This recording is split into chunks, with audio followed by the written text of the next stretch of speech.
and welcome back to my channel. I did something different in the month of May. I decided to try tracking my reading via page count per day. This is something I haven't done before. There wasn't really any reasoning for me to do it. It's not like I'm trying to improve my reading or improve my page count or anything like that, but I just thought it'd be kind of interesting to see what would happen. I think I landed on a pretty weird month to be doing this, but it is what it is. Let me show you my spreadsheet. So we started off very strong in the month of May. On the very first and the second, I read a total of 65 pages of Zola's Pot-Bouille via PDF. So PDF is the way I read when I'm at work. So I'm in the lab all day, and with science, like in anything, there's a lot of wait time, there's a lot of downtime. Right now we're in a particularly slow period, so I have a lot of time to just sort of stare at a wall, and I'd rather not do that, so I just read classics via PDF. And that's actually how I get a good chunk of my reading. Basically, if I'm reading a classic, I'm probably reading it via PDF, even if I own the physical copy. But yeah, so I read 65 pages the very first week, and then I read a lot of manga. So I've been reading the soccer manga Blues, and I read 2 volumes on Thursday and I read 2 volumes on Friday. So I had a really good head start on the month of May. I was thinking, oh my goodness, I think my reading's gonna turn around. I think something's gonna happen, and then it just went bonkers. You'll notice that the 3, 4, 5, and 6 are colored in green, just like the days 23, 24, 25, and 26 are colored in green. That means that I was on vacation. So the thing about my reading lately is that I don't read at home, I realize, anymore. I struggle, like, I remember back in the day when I was in grad school, for example, because I worked all day and was doing science all day, I basically turned everything off at 10 p.m. and then I would just read until midnight in bed, and that was a great way for me to get my reading done. But now I pretty much kind of do the opposite. I mean I still work, but I read a lot during the day because I read during the PDF, and then I read during lunchtime. And so because of that, I don't really feel the need to read at night. And so during the week, I've lost that habit of reading at home during the week, so that in the weekends, it's the same thing. I don't have any sort of momentum from the week to read at home. Also, my apartment is laid out to the sense where I get most of the sun through my bedroom, but I don't want to be in my bed during the day to read. And I could go buy a reading chair, but that would make my space even smaller. So like basically right where I'm sitting right now, if I turn this into a reading chair spot, then yeah, I could read under the sun, but it would just make the space really small very quickly. So I've been avoiding that. So yeah, I just don't read at home. I'm not comfortable reading at home. I read mostly at work, and I read mostly over the weekend if I'm on a train. So the weeks, the 3rd through the 6th was the period called Golden Week in Japan, which is basically when there is a series of federal holidays that all fall within the same week. So everything's kind of connected. It's usually the time period where Japanese take a few extra days off of work so they can get a full week of vacation, because Japanese are not known for taking long vacations. Like my coworkers, if they take a week-long vacation, I'm very happy for them, but they just don't do it. They'll do like 3-day weekends. They'll take a random Wednesday off, a random Thursday off. They'll use all their vacation days, but taking a long vacation is just not something they do. I do it because I have to go to abroad all the time. So I take 2-week vacations. I've taken 3-week vacations, and I've taken 1-month vacations. But I'm a very rare artifact, and I think because I'm a foreigner, I kind of get the pass to do it. But yeah, so the 3rd, 4th, 5th, and 6th were Golden Week. And I actually enjoyed my time. I did stay within the Tokyo area. I didn't travel, but I hung out with a friend quite a bit. She slept over. We went riding on bicycles. We went shopping. We did stuff like that. So I read some manga like on the train. So you can see 192 pages means that I read an entire volume of a single manga of B Blues. Every volume is 192 pages in the series. So you can see I managed to read 3 volumes. But when you think about that, that's 4 days of vacation. I only read 3 of these, and these take no time at all for me, like 40 minutes for 1 volume. So it's not a lot of reading. Now I went back to work on the 7th, and I was able to read 1 extra volume of manga, and then I read some of the Boulle, some of the Zola. Now on the 8th, I decided to start a new book where I was going to try reading at home, or I needed a book at lunch. I think I was getting a little tired of manga and I wanted a bit of break. So instead of reading manga during my lunch break, I decided to read a new book, and that was All the Lovers in the Night by Mieko Kawakami. So I started off really strong where I read 65 pages on the 8th. This was actually the one day where I did read at lunch and I did actually read at home. So pretty rare, but it felt good. But I think the reason I was able to do that is because I was starting a new book, and you'll notice I haven't finished it. Bookmark is still there. Anyway, but yeah, it's a very easy read. So it was very easy to read those first 65 pages. So beginning a book, you always have a lot of momentum, you have a lot of excitement. So it's easy to start reading those. Then I was continuing my progress. I read 20 more pages on the 9th, and I actually read a little bit on Saturday, 30 pages. I must have been on a train on that day to be able to read. And then on Sunday, you'll notice I read nothing. Then on the 12th, so on Monday back at work, managed to read 30 pages of Pot-Bouille, 80 pages of manga, because I was trying to go back into reading manga because I would like to finish this series. I've been kind of dragging it. Initially, I thought I was going to get it done.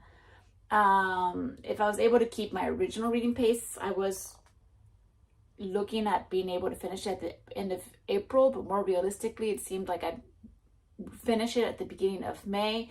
Neither happened. So right now I'm kind of wanting to push through. So I thought I would start reading, but that plan just dropped. I did continue reading All the Lovers in the Night, but you'll notice my reading progress just kind of died. Boulle, instead of reading 30 pages in a day, I was reading 6, 3 pages, 13 pages, 12 pages. Doesn't mean I was any more busy at work, but I was really sleepy. This actually shows that I had caffeine. Caffeine for me is very bad for my body. I react very severely to caffeine. I'm very sensitive to caffeine. Once I drink it, I just react to it too just in a crazy way, and it ruins my sleep system. Because I don't sleep very well, that means I'm very sleepy. So I was very tired that week. I kept falling asleep at work, so I would like read a paragraph, my eyes would start drooping, and then it was just really hard. So I needed to, that was a big mistake, drinking caffeine. And I know it's a mistake, but it's one of those things, it's a vice, it's bad for you, but you do it anyway. It's one of those things. So the 3rd week, or the 2nd full week of May, you could just see the caffeine was really, really affecting my schedule. That continued into the following week. Again, 7 pages here, 9 pages there. I tried using the Japanese book. I don't have it next to me. Tonari Machi Senso. And I read 10 pages on that one day, because I find that with that one, I was thinking of it more, well, I was thinking of it less as reading and more as like Japanese practice. So I had the book open, I actually had a piece of paper to write like words I didn't know and to actually practice. And I think because that gave me a little sense of concentration. But as you can see, I didn't carry that momentum to any other day. Instead of finishing All the Lovers in the Night, where you can see I don't have that much left, I decided, you know what, let's try something new. Let's regain momentum. And so I started reading The Bridge on the River Kwai, which is basically a book about British prisoners of war building a bridge for the Japanese army. And you can see I was motivated again. I wasn't reading like 60 pages at once, but I read 30 pages, 24 pages, 14 pages. What's important is that I was reading every day. And even though a 180 page book should be maybe a 2-sitting kind of read for me, in the month of May, since I wasn't reading, I have to take every little accomplishment bit by bit, 30 pages here, 20 pages here, 10 pages there. It does all end up, doesn't mean I'm reading a book a day like other booktubers do, but at least it shows I'm doing progress, and it's realistic progress for, sometimes your month doesn't go the way you expect. So I was making progress of this. Now you'll see that I had another vacation the 23rd, 24th, 25th, and 26th. My brother was in town and we decided to go visit the town of Kanazawa. And I was expecting a lot of reading. I brought this book with me, and then I brought another book with me to start, and that is Weep Not Child by Yugi wa Tyongo. This is the first time I used my voice today, and you should have seen how many times I had to do this opening, like 10 times. But yeah, since I didn't have that many pages left in this, and I didn't have that many pages left in this, I was like, well, we're going to be on the Shinkansen, we're going to be taking a lot of train. I don't want to bring a 500-page book because that would be unrealistic, but I figured another slim book, just like these other books, another slim book would be perfect. I didn't read anything. I read nothing. It shows that I read, I ended up not touching the Kenyan book whatsoever, and I ended up just continuing. I managed to read a little bit of The Bridge on the River Kwai, like it says 20 pages about each day, but here's the thing. Those 20 pages themselves were a struggle. So my brother and I met up on the 23rd. We took the train there. I think I probably read the 20 pages at that moment. Then as soon as we arrived, we just started walking. So we walked about like 13 kilometers just Friday night. Saturday, we ended up walking 19 kilometers. Sunday, we ended up walking another 15 kilometers. And then Monday, we rode a bicycle and we were pretty busy. And then, so physically, we were actually very, very quite tired. And then the thing is that my brother has developed a snoring habit since the last time I shared a room with him. And so I didn't sleep at all that weekend. I slept terribly that weekend. So with all the physical activity and the snoring next to me, and he was kept moving around in his bed, and just like I could hear the crinkle of his pillow and the sheets on the other side of the room. And it was just a pretty miserable experience. We had a lot of fun, but the sleeping part was pretty miserable. So every time I sat down and on a train, I just fell asleep. So even though it shows that I managed to read 20 pages, basically I would read a page, fall asleep for 5 minutes, read a page, fall asleep for 5 minutes. It was a disaster. We had a great time, but in terms of reading, I had a lot of great expectations. We had like 9 hours of train that weekend, and nothing happened. So it is what it is. Coming back, I was still pretty tired from our trip, so my reading just kind of died entirely. Tuesday, I didn't even touch anything. I was like, I'm just gonna do what I have to do at work, and then we'll just call it a day. I read a little bit more of Pot-Bouille because I was really hoping to finish the book within the month of May. I was very close to the end, but I didn't make it.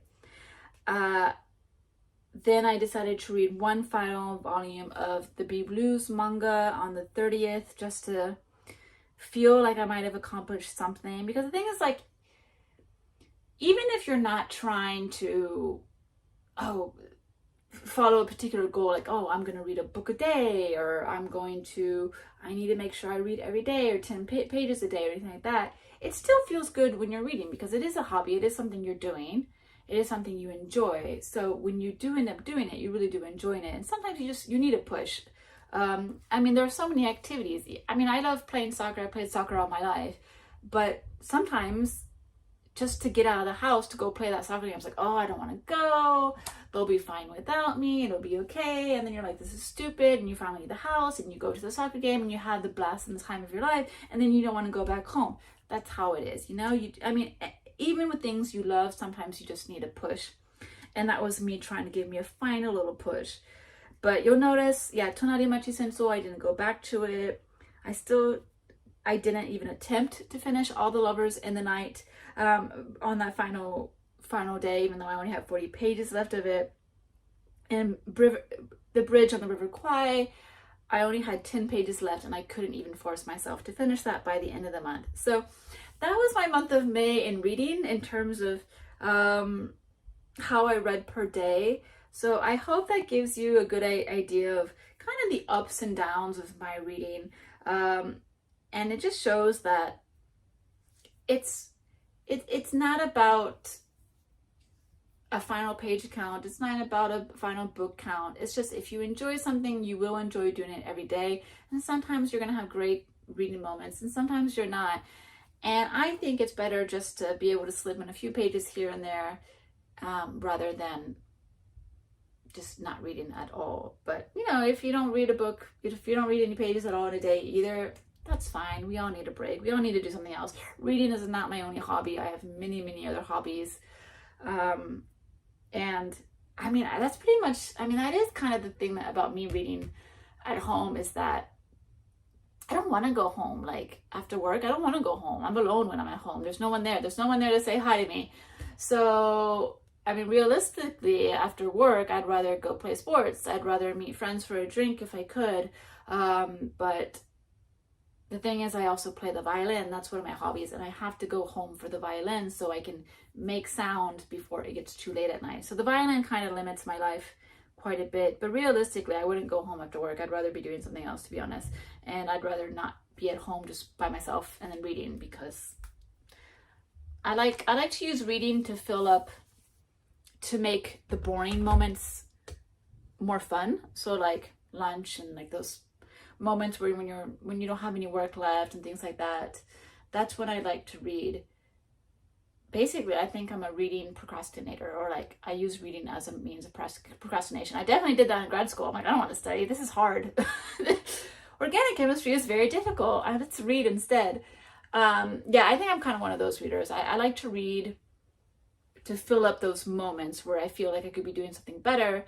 But then when I actually have free time, I want to do something that I couldn't do while I was at work. But again, the violin limits me as to where I do go home after work, unfortunately. But yeah, I'd rather meet friends. I'd rather go climbing. I'd rather have a, post-work soccer game. I'd rather go to a concert during the week. It'd be nice to have a boyfriend to hang out with. That'd be ideal. But, it is what it is. So anyway, that's a very, very realistic view, both at my reading and my life, apparently. I decided to just dump it all. But yeah, anyway, I hope that was a little interesting for you. Thanks for watching, and I'll see you in my next video. Bye!